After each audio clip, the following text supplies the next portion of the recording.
Hello नमस्कार दोस्तों, MS physics point में आप लोगों का फिर से एक बार स्वागत है। आज मैं आप लोगों के बीच पुनः जो क्लास 12th का सेशन ऑब्जेक्टिव का चल रहा है उसका पार्ट थर्ड लेके आए। ये पार्ट थर्ड है, यानी कि सेट नंबर थर्ड है। ये total 1000 plus MCQ previous year में जो पूछा गया MCQ है, 1000 प्लस प्रश्नों का MCQ का PDF है, जिसमें से ये तीसरा पार्ट है। और ये आज भी हम लोग 10 से 15 प्रश्न देखेंगे और आपको यहाँ सॉल्यूशन बताया जाता है, इसलिए धैर्यपूर्वक देखना है। यदि किसी को आगे बढ़ना है तो अपना स्पीड बढ़ा के आगे बढ़ सकते हैं। तो चलिए अब हम लोग चलते हैं विषय वस्तु की ओर। देखिए, पहला प्रश्न आप लोगों को दिख रहा होगा, कहता है स्थिर विद्युत क्षेत्र होता है। स्थिर विद्युत क्षेत्र, तो स्थिर विद्युत क्षेत्र होता है आपका संरक्षी। क्या होता है? संरक्षी। संरक्षी किसे कहते हैं? तो वैसा बल जो विद्युत पथ किसी भी पथ की प्रकृति पर निर्भर नहीं करता।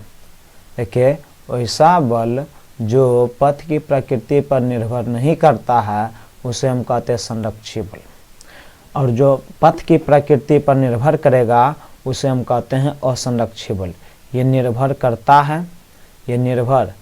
है, किसके क्या चीज़ पर? तो पथ की प्रकृति पर, और ये नहीं करता है तो संरक्षी बोलेगा तो नहीं करता है। जैसे में संरक्षी का उदाहरण, संरक्षी बल का क्या हो जाएगा?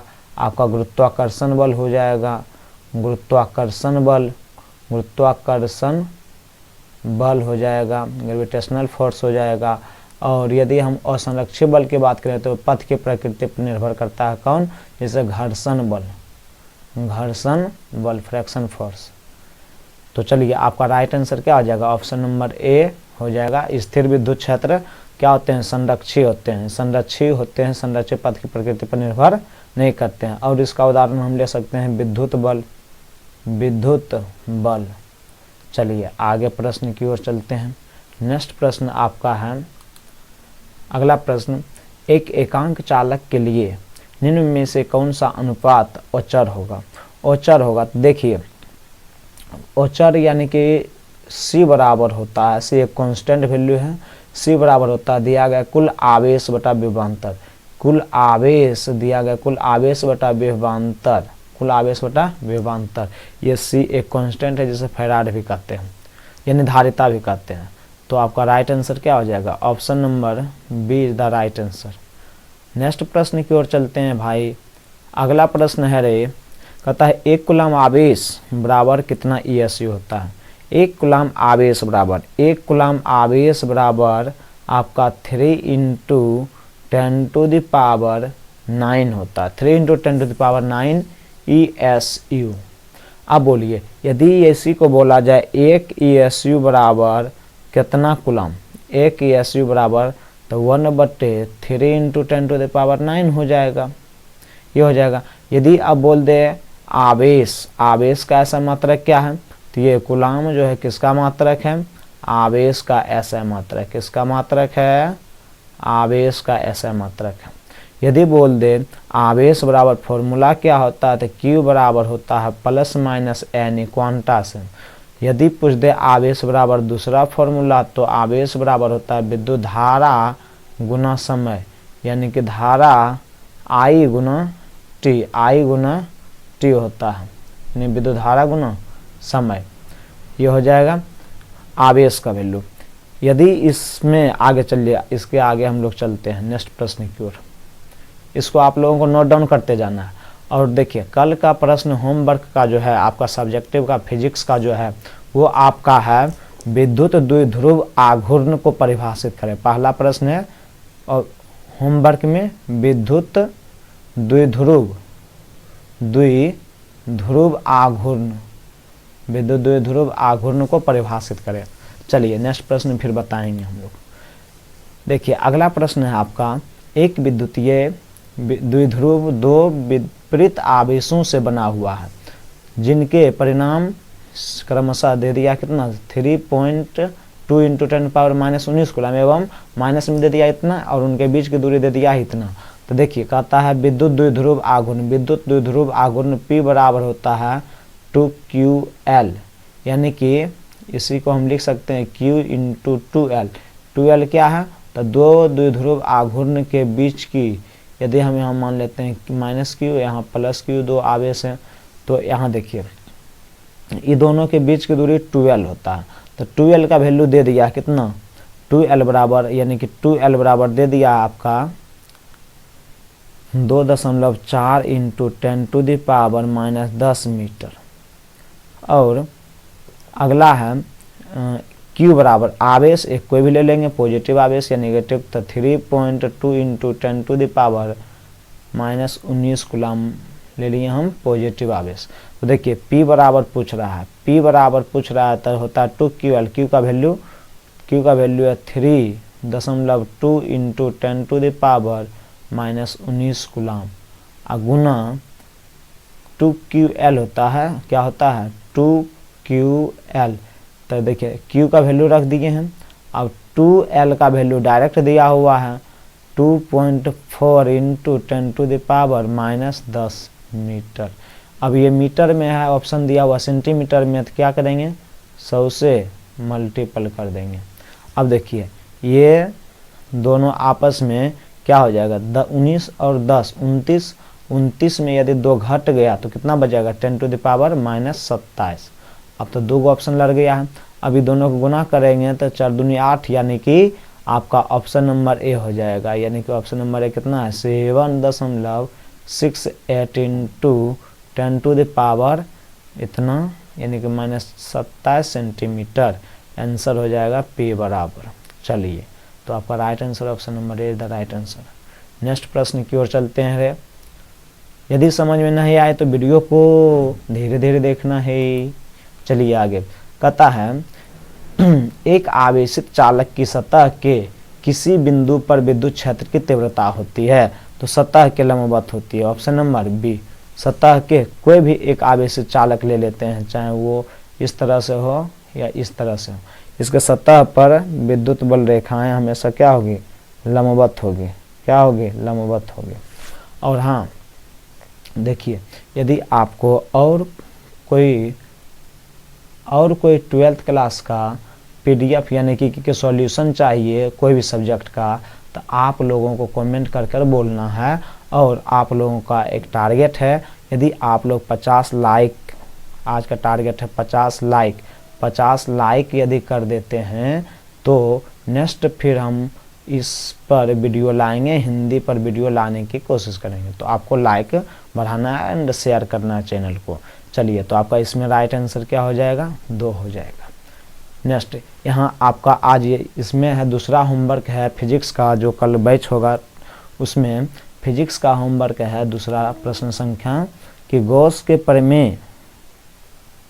प्रमेय के द्वारा कूलाम के नियम को सिद्ध करें। गॉस के प्रमेय के द्वारा कूलाम के नियम को सिद्ध करना है, कूलाम के नियम को सिद्ध करना है गॉस प्रमेय के द्वारा। 2 प्रश्न हुआ, देखें आप फिर आगे वाला वीडियो में देंगे। चलिए आगे बढ़ते हैं। कहता है विद्युत क्षेत्र वेक्टर E और V के बीच संबंध क्या है, तो दोनों के बीच संबंध होता है वेक्टर E बराबर होता है dV/dx, यानी कि विभव में परिवर्तन दूरी के साथ dV/dx। तो देखिए यदि इसका मात्रक हम, ये विद्युत क्षेत्र की तीव्रता है, विद्युत क्षेत्र के यदि इसका आप मात्रक निकालते हैं तो विभव का होता है विभवांतर, यानी कि विभवांतर एक प्रकार का आता है वोल्ट हो जाएगा। यदि इसका हम मात्रक लिखते हैं, तो क्या हो जाएगा वोल्ट प्रति, ये x डिस्टेंस दोनों के बीच की दूरी, तो दूरी वोल्ट प्रति मीटर हो जाएगा आंसर। तो आपका राइट आंसर इसमें क्या हो जाएगा, option number A is the right answer, negative में होता है। नेक्स्ट प्रश्न की ओर चलते हैं। अगला प्रश्न आपका है, कहता है यदि किसी खोखले गोलीय चालक को धन आवेशित किया जाता है तो उसके भीतर का विभव, यदि किसी खोखले गोलीय चालक को कोई भी ले लेते हैं, इसमें यदि हम प्लस चार्ज देते हैं, धन आवेशित करते हैं, तो उसके भीतर का विभव भीतर का विभव क्या होगा, तो भीतर का विभव भी इसमें आवेश दिए प्लस, तो भीतर का विभव भी क्या हो जाएगा, पॉजिटिव हो जाएगा, पॉजिटिव हो जाएगा और समरूप हो जाएगा, मतलब समान हो जाएगा, एक समान रूप से सगर चलेगा। तो आपका क्या हो जाएगा, option number B is the right answer इसमें। नेक्स्ट प्रश्न के, ये सभी प्रीवियस ईयर में पूछा हुआ प्रश्न है, घबराना नहीं है, आप लोगों को कॉपी कलम साथ में लेके बैठना है, डिस्कशन कराया जाता है, आप लोगों को कॉपी में नोट बनाते हुए चलना है, और ये फाइनल एग्जाम के समय एकदम एक नज़र देख लेना है, एक नज़र से इस तरह से देखना है कि माता पिता को जिस तरह से एक नज़र कहीं से देख लेते हैं तो कितनों भीड़ रहे भुला नहीं पाते हैं, पहचान जाते हैं, उसी प्रकार हर एक प्रश्न पर अपनी आंखों को एकदम निगाहों को बैठा लेना है, और इस तरह से आंखों में बैठा लेना है कि वो प्रश्न यदि फाइनल एग्जाम में आ जाए, और आएगा ही आना पड़ेगा, तो बाबू छोड़ना नहीं है, छक्का छोड़ा देना है। चलिए आगे प्रश्न की ओर चलते हैं। अरे चटवा आगे नेक्स्ट, अरे साबुन के एक बुलबुले को जब आवेशित किया जाता है तो उसकी त्रिज्या क्या होती है। अरे साबुन लाइबॉय बड़ी घसकता है, चटवा लाइबॉय मान लेते हैं एक साबुन है, या लक्स कोई भी साबुन है, लक्स मान लेते हैं। एकर गोल गोल बुलबुला होता है, यानी कि छोटा छोटा बुलबुला है। अब एकरा में हम कहता है कि बुलबुले को जब आवेशित किया जाता है, इसमें जब हम चार्ज दे दिए, तो चार्ज देंगे तो इसका आकार क्या होगा, बढ़ जाएगा, क्या होगा, बढ़ जाएगा, क्योंकि पॉजिटिव चार्ज आएगा, जब पॉजिटिव चार्ज आएगा तो उसका आकार क्या होगा, बढ़ेगा। तो क्या हो जाएगा, चार्ज करने पर इसका आकार जो है यानी त्रिज्या जो है बढ़ जाती है, त्रिज्या जब बढ़ेगा तो आकार बढ़ेगा, त्रिज्या जब बढ़ेगा तो आकार भी बढ़ेगा। चलिए नेक्स्ट प्रश्न की ओर चलते हैं, और अगला प्रश्न आपका है विद्युत क्षेत्र द्विध्रुव आघूर्ण का ऐसा मात्रक। तो देखिए विद्युत क्षेत्र द्विध्रुव का आघूर्ण, तो देखिए P बराबर होता है 2QL। तो देखिए ये आवेश है, आवेश क्या है, तो आवेश का मतलब कूलाम, अगुना कांस्टेंट का तो कुछ नहीं होता है, L यानी कि लंबाई का मीटर, तो कूलाम मीटर, यानी कि option number A is the right answer आपका हो जाएगा। कौन सा ऑप्शन होगा, ऑप्शन ए आपका सही जवाब होगा। नेक्स्ट प्रश्न की ओर चलते हैं, रे बाबू, हाँ अगला प्रश्न, फिर आपका अगला प्रश्न ये है, और आपका होमवर्क इससे पहले हम लोग सुन लेते हैं। कल का होमवर्क आपका फिजिक्स का है तीसरा, यानी कि तीसरा जो आपका प्रश्न है फिजिक्स का, उसमें आपको क्या करना है, अध्यारोपण का सिद्धांत लिख के लाना है, अध्यारोपण का सिद्धांत लिख के लाना और याद करके लाना है।